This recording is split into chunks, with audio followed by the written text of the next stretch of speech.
So hello everyone and a very good evening to all of you. Welcome back once again to the daily PMI analysis from the Hindu. In this session guys we are going to do the daily PMI analysis, which is the pre-mains and interview analysis from all the important and the relevant articles from the today's Hindu newspaper. All right. So let's begin with the session without any delay, and let me tell you in brief about the meaning of the PMI analysis. So what we are going to do is that after reading any particular article, first we will identify the potential of that article, the importance of that article, the relevance of that article in pre-mains and interview. And this is we are calling as PMI analysis.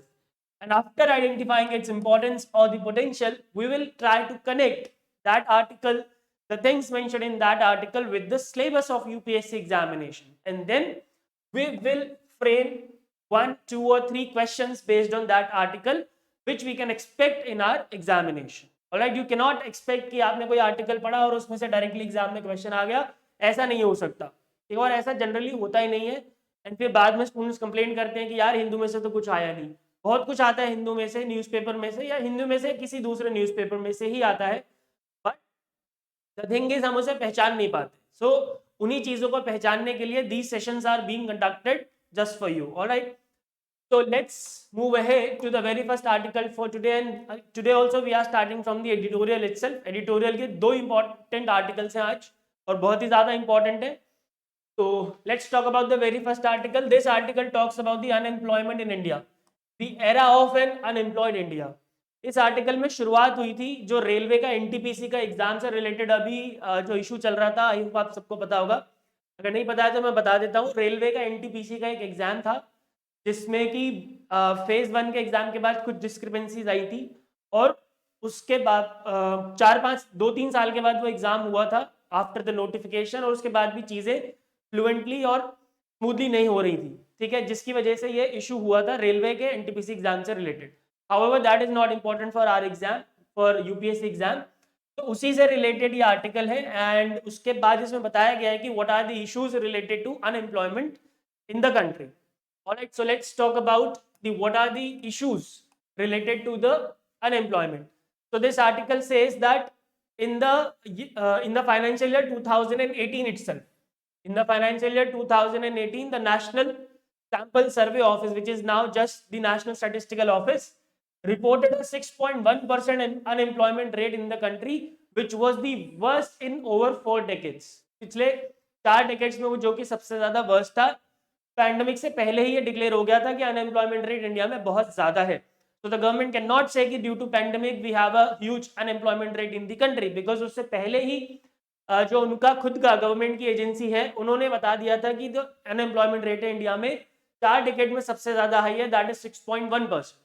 उसके बाद दिसंबर 2021 में ये unemployment rate बढ़ के हो गई 7.91% due to obvious reasons, because pandemic की वजह से अनएम्प्लॉयमेंट और ज्यादा बढ़ा है ऑल ओवर द वर्ल्ड।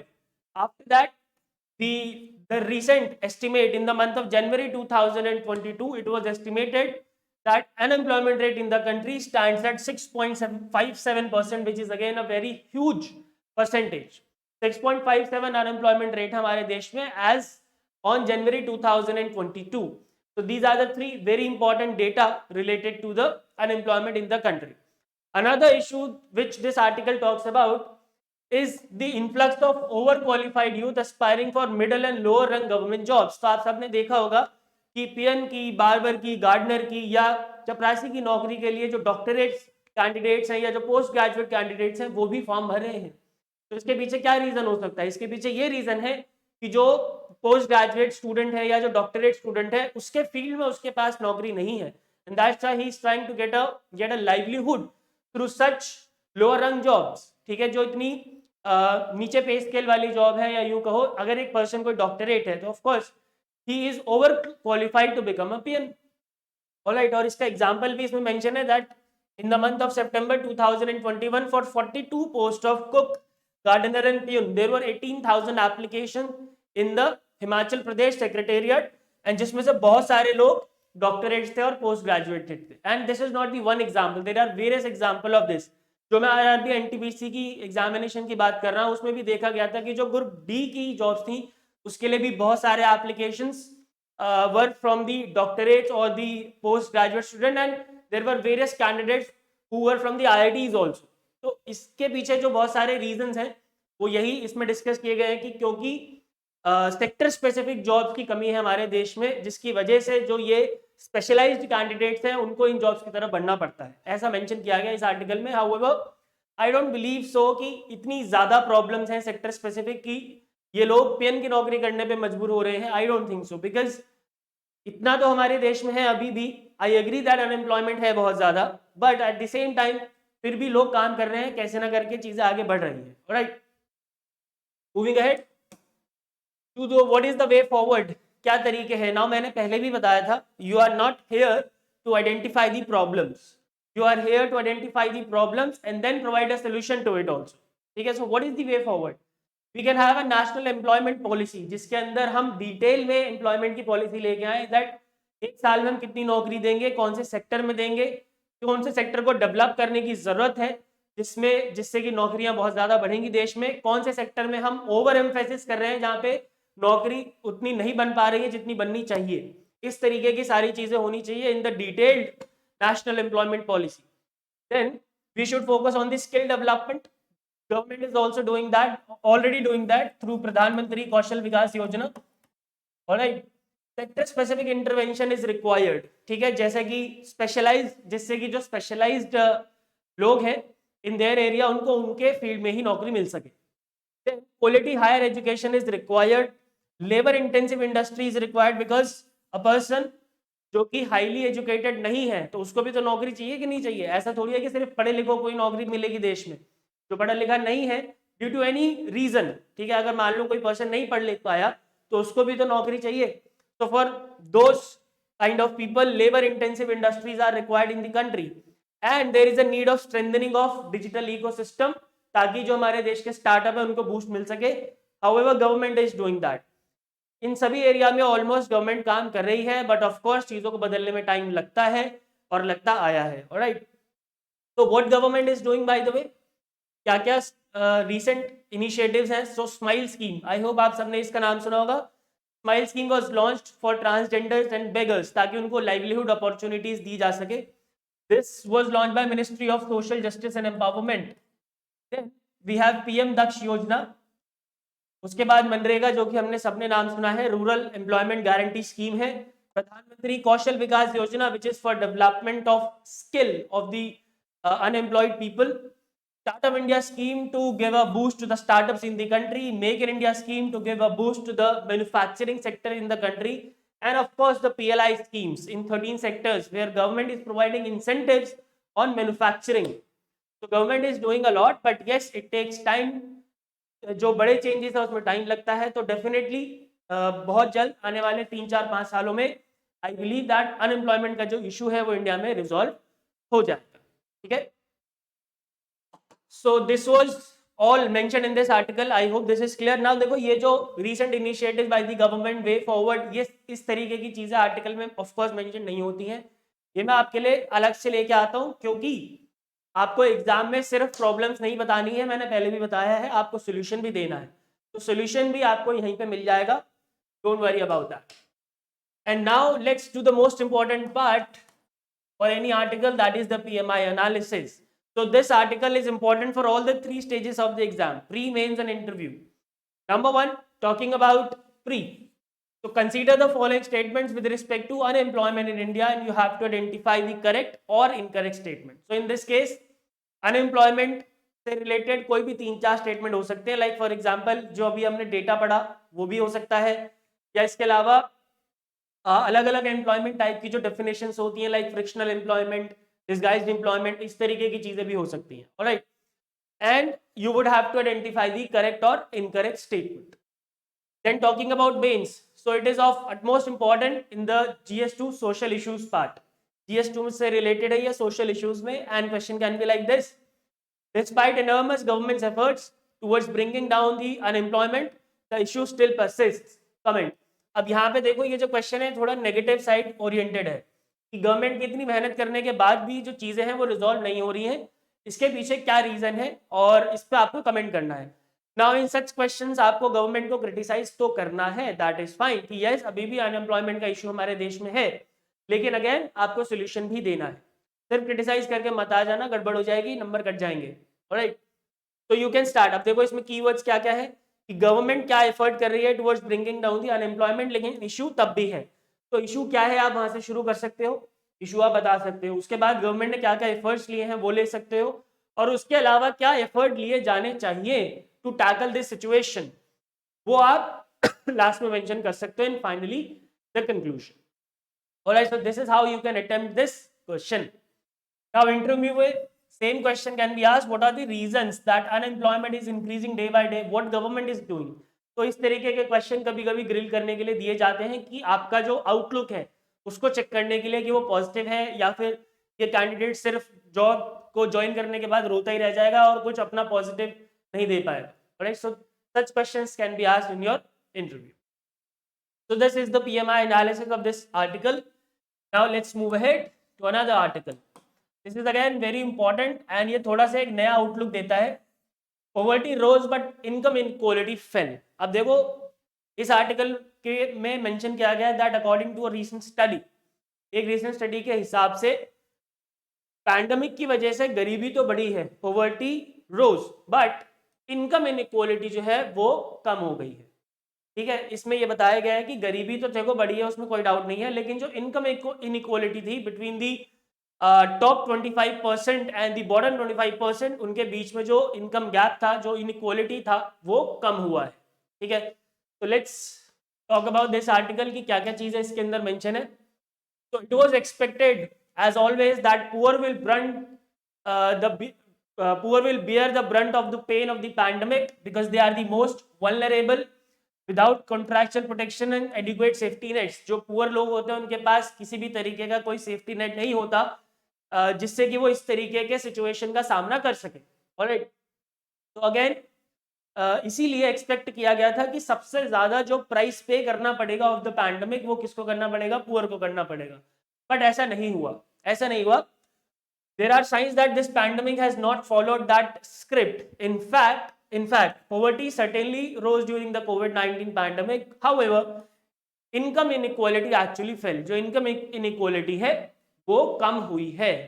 तो क्या ये हमारे लिए अच्छी बात है? तो अच्छी बात है, खराब बात है, इसकी बात हम आगे करेंगे। इनकम इनइक्वालिटी गिरी है, इसके पीछे कुछ डेटा भी प्रोवाइडेड है इसके अंदर।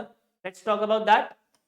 तो ये आर्टिकल कहता है दैट इन द ईयर 2019 जो अर्बन एरियाज थे वहां पे average monthly income of households in the top 25% and the bottom 25% of the income distribution was 45,000 and 8,000। मतलब जो टॉप 25% थे उनकी average income was 45,000 while the bottom 25% average monthly income was rupees 8,000 and in the rural areas it was 22,500 and 7,500 respectively। ठीक है, top 25 का कितना था 22,500 and bottom 25 का कितना था 7,500। This was in the year 2019 but after pandemic और you can say due to the pandemic in the urban areas the average monthly income of the top 25% people reduced by almost 30% to 32,500 which means it decreased from 45,000 to 32,500। लेकिन जो bottom 25% के लोग थे उनके income में बहुत ज्यादा गिरावट नहीं आई। ठीक है, similarly in the rural areas also जो टॉप 25% थे उनकी इनकम में गिरावट आया कितना 25%, लेकिन जो बॉटम 25% थे उनकी इनकम में गिरावट आया, agreed, but not that much, उतना ज्यादा नहीं आया। और यही रीजन है कि जो इनकम इनइक्वालिटी थी दोनों क्वार्टाइल के बीच में वो कम हो गई, क्योंकि जो ऊपर वाले 25% थे जिनकी इनकम बहुत ज्यादा है और जो नीचे वाले 25% है जिनकी इनकम बहुत कम है, तो ऊपर वाले जो 25% है उनकी इनकम में गिरावट आई बहुत ज्यादा एज कंपेयर टू द नीचे वाले 25%, the bottom 25%। Alright, now what is the reason of this? इसके पीछे कुछ रीजन भी तो होना चाहिए कि ऐसा कैसे हो सकता है। ऐसा इसलिए हो सकता है क्योंकि during the pandemic there were 3 important sources of household income. 3 important source है हाउसहोल्ड इनकम के। Number 1 government transfers. देखो गवर्नमेंट ट्रांसफर्स क्या थे, जो कि गवर्नमेंट ने ट्रांसफर किए थे खाने के लिए या फिर किसी अदर फैसिलिटी के लिए, ठीक है, ड्यूरिंग द पैंडेमिक। और वो जो था वो बॉटम 25% को ज्यादा मिला था, टॉप 25% को कम मिला था, because they were out of the eligibility criteria of that social benefit which was provided by the government through government transfers. Right, तो वो जो कैश था या फिर इनकाइंड पेमेंट था वो बॉटम 25% को ज्यादा मिला, टॉप 25% तो उसके लिए एलिजिबल ही नहीं थे। This led to the reduction in the income inequality. Number 2, business profits. अब देखो बिजनेस प्रॉफिट्स जो थे, अब जो बॉटम 25% है वो बिजनेस तो उसके पास तो है नहीं, बिजनेस किसके पास होता है जनरली, टॉप 25 के पास। तो अब बिजनेस सारे नीचे गए, तो बिजनेस के नीचे जाने की वजह से प्रॉफिट्स नीचे गए, तो जिसका नुकसान किसको होगा, ऑफ कोर्स टॉप 25% को होगा, नीचे वालों को तो होगा नहीं क्योंकि उनके पास तो बिजनेस ही नहीं है। ऑलराइट, एंड तीसरा labour income. Labour income which are the wages earn from hourly work और एम्प्लॉयमेंट कॉन्ट्रैक्ट्स, इसमें भी ज्यादा गिरावट टॉप 25% में आई है as compare to the bottom 25%, क्योंकि आपने देखा होगा जो इतनी भी बड़ी कंपनीज है वहां पे बहुत ज्यादा मास फायरिंग हुई थी, तो वो जो हिस्सा है वो टॉप 25% का है, बल्कि जो नीचे वाले लोग हैं उनका काम, जो एमएसएमई था या जो एग्रीकल्चरल लेबर्स थे उनका काम चलता रहा। एमएसएमई हालांकि इंपैक्टेड हुआ था, देखो I am not saying and this article is also not saying कि जो बॉटम 25% थे उनके ऊपर कोई इंपैक्ट नहीं आया, इंपैक्ट आया है। We are comparing the top 25% and the bottom 25%. All right, please keep this in mind. So these were the three reasons of reduction of this income inequality. All right. तो जैसा मैंने आपको बताया, the rich saw a larger decline in business income and rich of course depended more on that income than poor. इसलिए poor की जो income थी वो कम हुई नहीं क्योंकि वो dependent ही नहीं है business के ऊपर। Unlike labor income, business income is more volatile because it is susceptible to changes in demand. Of course, there were a huge changes in demand during the COVID-19 pandemic. जो लोग थे वो केवल जरूरी चीजों की तरफ ही जा रहे थे, अननेसेसरी चीजों की तरफ नहीं जा रहे थे। ठीक है, इसके अलावा टूरिज्म, हॉस्पिटैलिटी सेक्टर वो पूरी तरीके से खत्म हो गया था। Poor were willing to take a job with an income loss of 40% while it is 45% in case of rich. जो पुअर लोग थे, अब देखो जॉब तो सबकी गई, पुअर की भी गई, रिच की भी गई, लेकिन रिच आदमी जो था वो 45% इनकम लॉस पे भी जॉब लेने को तैयार था, लेकिन जो पुअर आदमी था वो 40% पे जॉब लेने को तैयार था। तो 5% का इनकम जो था, इनकम गैप, वो यहां से कम हो गया। The reason for disproportionate loss of labor in income among the top quartile household is that demand for their labor fell more than the poor. As I already told you that in the multinational companies and in the other established organizations there were mass firing, जिसकी वजह से जो labour की demand थी वो top 25% में कम हो गई as compare to the bottom 25%। Alright, now अब क्या ये चीज सही है, क्या हमें कहना चाहिए, इस बात पे हमें ताली बजानी चाहिए, इस बात पे हमें खुश होना चाहिए कि वाह पैंडेमिक ने कमाल कर दिया, इनकम जो इनइक्वालिटी जो थी इनकम में, जो भारत सरकार 70 सालों में कम नहीं कर पाई, पैंडेमिक ने 2 साल में कर दिया। क्या हमें इस पे खुश होना चाहिए? नहीं होना चाहिए, क्योंकि the loss of life and rise in poverty make it one of the larger disaster the country has borne. क्योंकि इनकम इनइक्वालिटी कम हुई है लेकिन ओवरऑल पॉवर्टी तो बढ़ी है ना, और ओवरऑल जो हमारी इंडियन इकोनॉमी है उसके ऊपर इम्पैक्ट तो आया है। तो देयर इज नथिंग कि हम उसमें खुश हो पाए। ठीक है, end of course this is a silver lining if it were accomplished by lowering poverty rather than reducing the income of the rich. अब अगर इनकम जो इनइक्वालिटी है, अगर वो पुअर की इनकम बढ़ा के कम की जाती तो ज्यादा बेटर होता रादर देन रिच की इनकम को कम करके। ऑलराइट, ऑफ कोर्स यहाँ पे क्या हुआ है, जो रिच लोग हैं उनकी जो इनकम है वो कम हुई है, इसकी वजह से इनइक्वालिटी बढ़ी है। ऐसा तो हुआ नहीं है कि जो पुअर है उनकी इनकम बढ़ गई हो। Alright, so that is why इस पे इतनी कोई खुश होने वाली बात है नहीं। So guys, this was about this article. I hope this article is clear and pre में इसमें से क्वेश्चन आने के कोई चांसेस नहीं है, बट यस मेंस और इंटरव्यू में इसमें से बहुत अच्छा क्वेश्चन बन सकता है। ऑलराइट, मेंस की बात करें तो again it is from the GS2 social issues part and the question can be like this. There are signs that the pandemic has not followed the usual script, that is poor bearing the brunt of the pain. Elaborate. Now इसमें आप कैसे लिखोगे, आप जो पूरा का पूरा ये कीवर्ड है इसमें यही मेंशन्ड है, जो स्टेटमेंट है, स्टेटमेंट कह रहा है कि जो पैंडमिक का जो पेन है वो पुअर बियर करते हैं या करते आए हैं या फिर करते रहेंगे।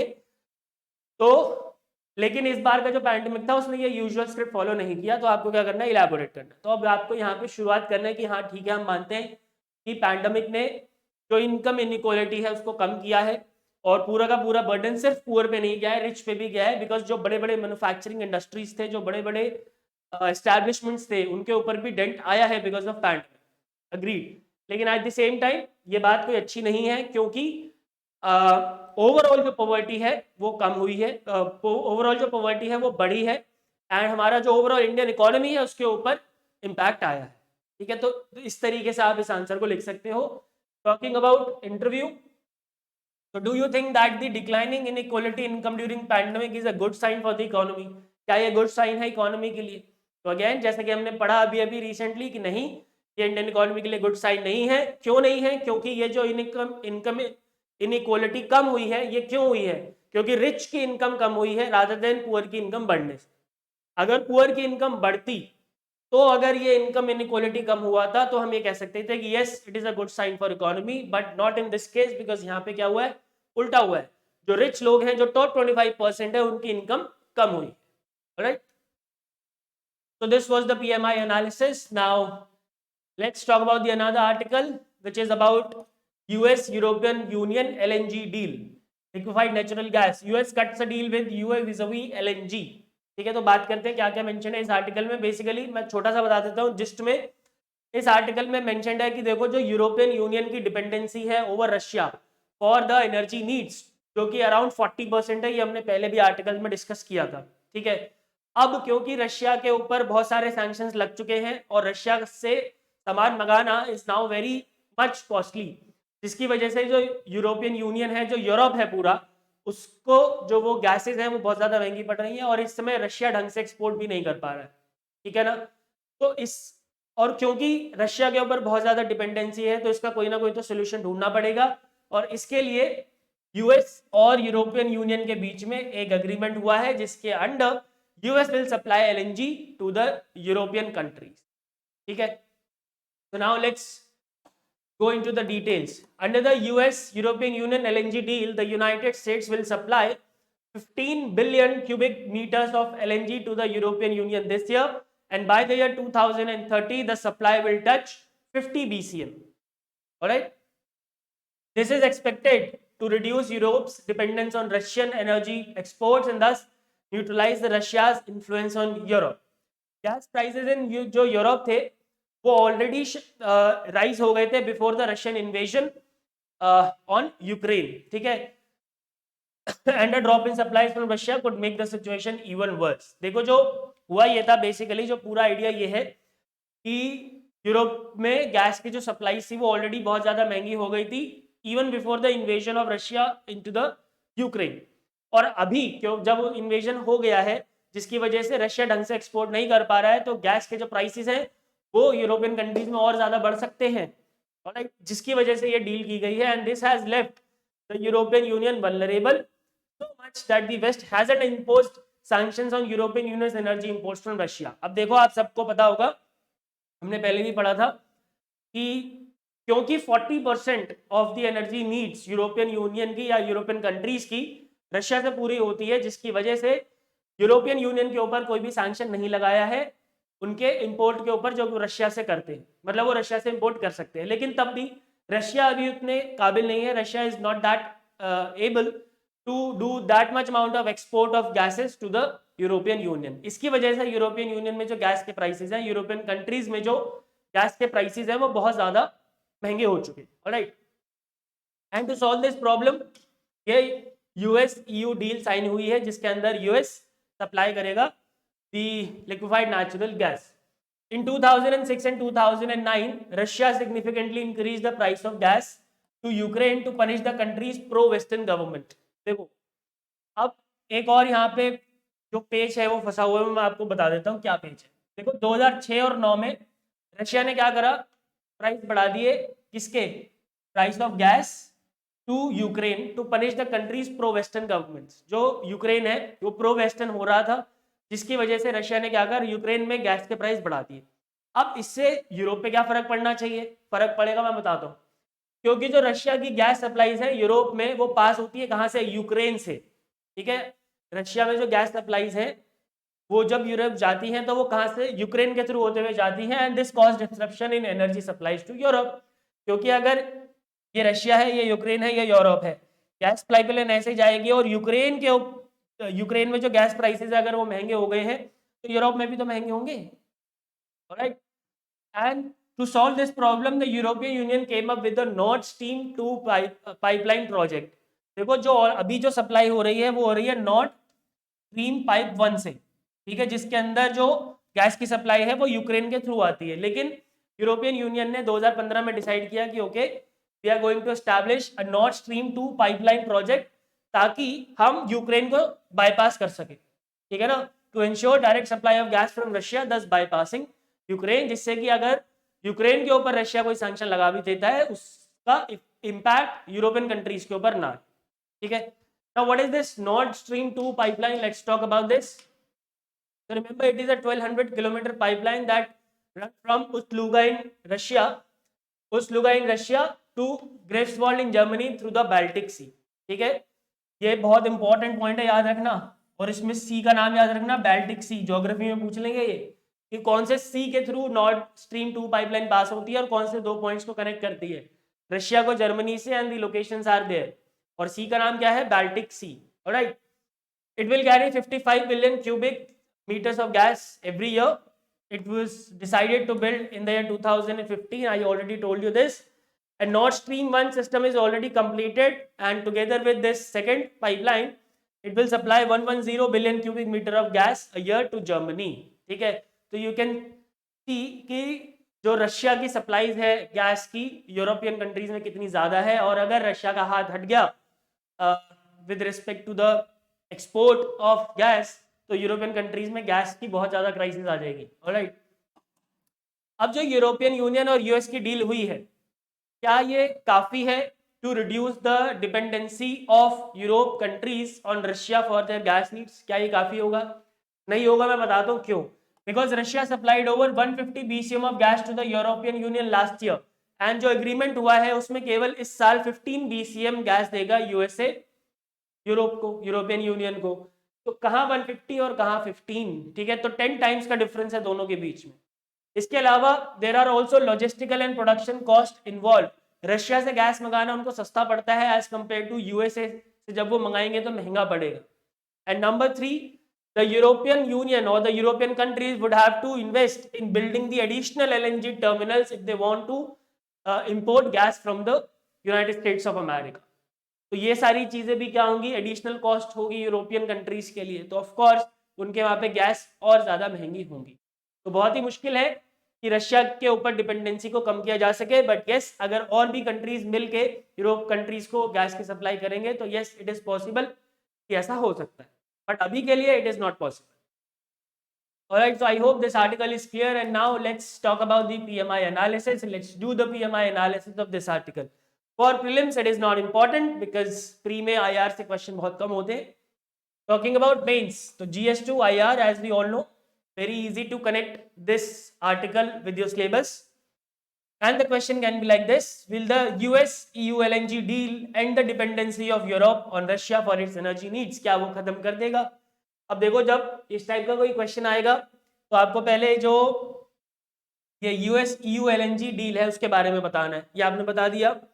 फिर तीसरा आपको बताना है कि ये डील क्यों साइन की गई। दूसरा आपके बताना है कि डील क्यों साइन की गई, क्योंकि रशिया के ऊपर सैंक्शन लगने की वजह से यूरोपियन कंट्रीज में बहुत ज्यादा महंगा हो गया गैस। और तीसरा कि क्या ये इसमें क्या ये डिपेंडेंसी रशिया के ऊपर खत्म कर देगा या नहीं कर देगा। So everything has been discussed already in the discussion. And interview में भी सेम क्वेश्चन आ सकता है, will the US-EU LNG deal and the dependency of Europe on Russia for its energy needs? क्या ऐसा इसकी जो डिपेंडेंसी है उसको खत्म कर सकता है? तो आंसर होगा नहीं साहब, नहीं कर सकता, क्योंकि एक साल में 150 BCM गैस रशिया ने यूरोप को दी थी पिछले साल, ठीक है, और यूएसए कितनी देने की बात कर रहा है, सिर्फ 15 BCM, तो 10 टाइम्स का डिफरेंस है, तो कैसे डिपेंडेंसी खत्म होगी। Alright, and now let's talk about another article which is about India's space economy. So a recent study, एक recent study हुई थी जिसमें बताया गया है कि जो इंडिया की स्पेस इकोनॉमी है उसकी वैल्यू कितनी है अभी 36,794 करोड़, ठीक है। नाउ इस आर्टिकल में बहुत ज्यादा डिटेल की बात नहीं है, but yes this is a very very important article, क्योंकि अगर कोई भी साइंस एंड टेक से रिलेटेड क्वेश्चन आता है और साइंस एंड टेक में भी इकोनॉमी, स्पेस इकोनॉमी से रिलेटेड कोई क्वेश्चन होता है, then you can use the facts which have been mentioned in this article. Alright, तो let's talk about this article, क्या क्या चीजें हैं इसमें। तो दो इंस्टीट्यूट्स हैं, one is centre for development studies and another is Indian institute of space science and technology. They both have conducted a study and the results are like this. They have estimated that India's space economy is currently at rupees 36,794 crore for the financial year 2020-21। ये पिछले financial year की बात हो रही है, ठीक है, अभी वाला फाइनेंशियल तो अभी खत्म ही नहीं हुआ है तो उसकी स्टडी नहीं की जा सकती।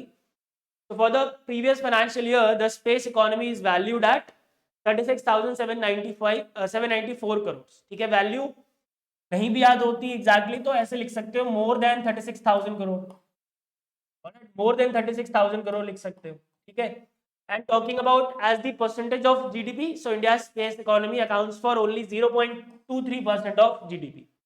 0.23% जीडीपी का कहां से आता है?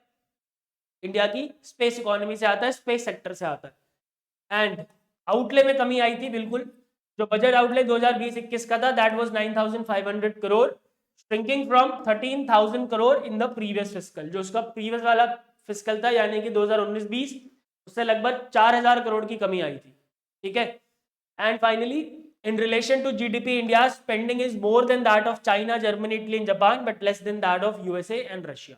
This point can be used, इसमें जो ये वाला पॉइंट है India spending is more than that of Russia, Germany, Italy and Japan, ये वाला बहुत ही अच्छा पॉइंट है, इसको यूज किया जा सकता है anywhere in any of the answer.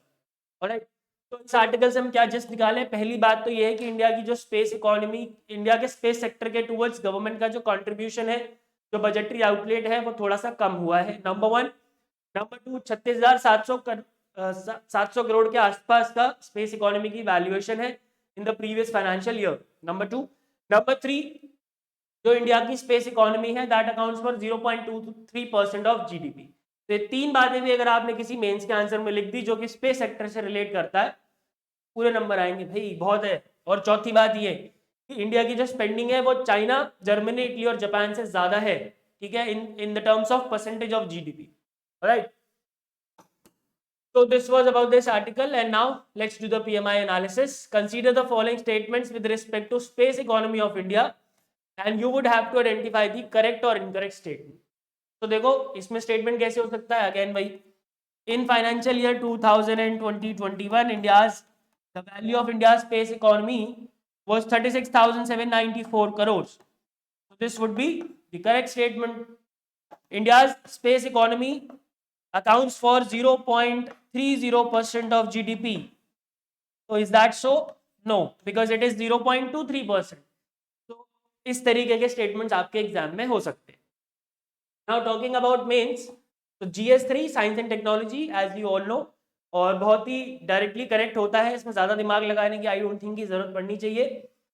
तो question can be like this: in spite of having one of the most successful and cost effective space programmes in the world, India accounts for only 2.2% of global space economy evaluate। देखो जो पूरी global space economy है, India का contribution केवल 2% का है, जबकि इतना ज्यादा सक्सेसफुल और कॉस्ट इफेक्टिव स्पेस प्रोग्राम है हमारा। इसके पीछे बहुत बड़ा रीजन जो है, हालांकि जिस रीजन के टुवर्ड्स गवर्नमेंट ऑफ इंडिया काम कर रही है, कि जो पूरा का पूरा स्पेस प्रोग्राम है हमारा वो डिपेंडेंट था किसके ऊपर? इसरो के ऊपर, एक ऑर्गेनाइजेशन के ऊपर।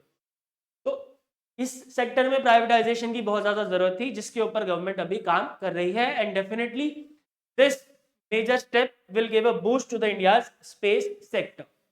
And what about the interview? What steps can be taken by the government of India to uplift India space economy, और क्या क्या स्टेप गवर्नमेंट ऑफ इंडिया ले सकती है ताकि जिससे कि जो इंडिया की स्पेस इकोनॉमी है उसको बढ़ावा मिले, उसको बूस्ट मिले। Alright, so this was the PMI analysis, and now let's move ahead to another article.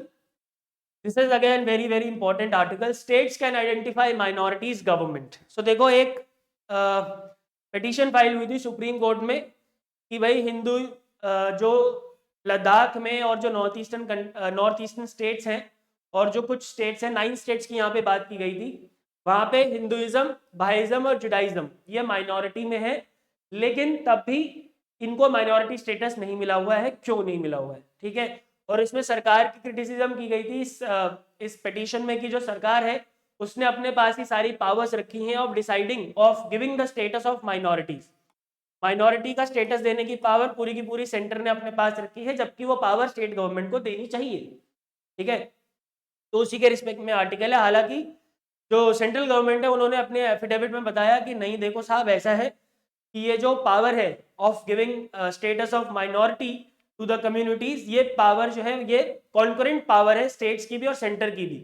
Centre के पास पावर है under the National commission on minorities act, ठीक है, 1992 वाला, कि जिसके अंदर सेक्शन 2 के अंदर माइनॉरिटीज की डेफिनेशन ही वही है जो कि आइडेंटिफाई करी है, जो कि जिनको स्टेटस दिया है सेंट्रल गवर्नमेंट ने, नंबर 1।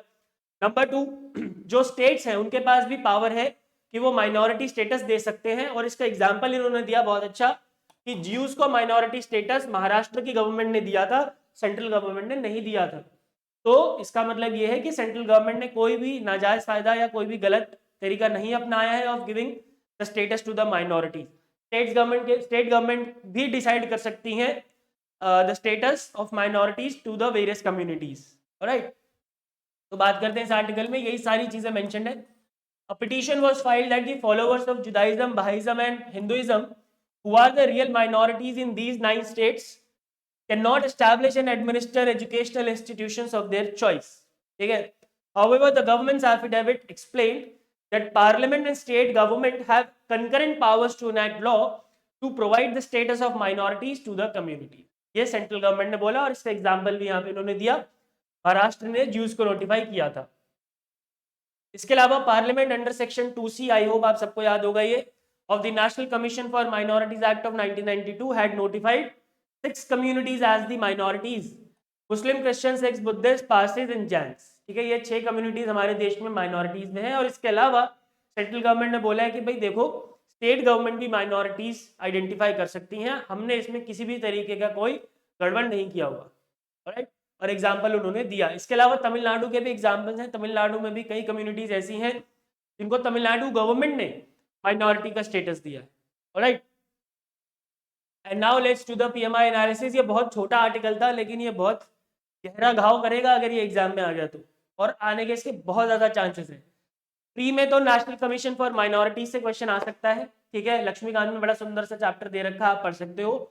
तो you can read this chapter from Lakshmikant. Consider the following statements with respect to National Commission for Minorities, and you have to identify the correct or incorrect state. Now talking about mains.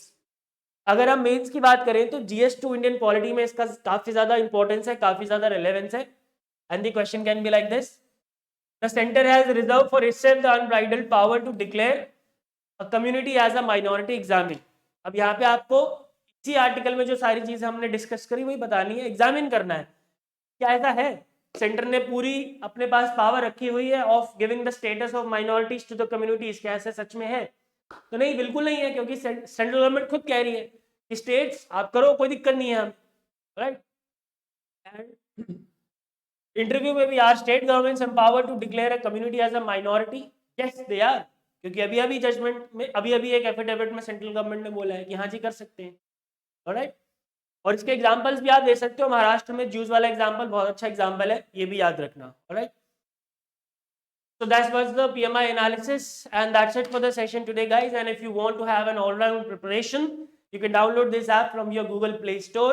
Here you can find the daily GK and quizzes, all the exam related updates, top strategies, live videos, etc, etc. So basically ये एक one stop solution है for all your examination needs, and you can download it from the Google Play Store. So thank you so much. I'll see you in the next session tomorrow. Goodbye, take care, and God bless.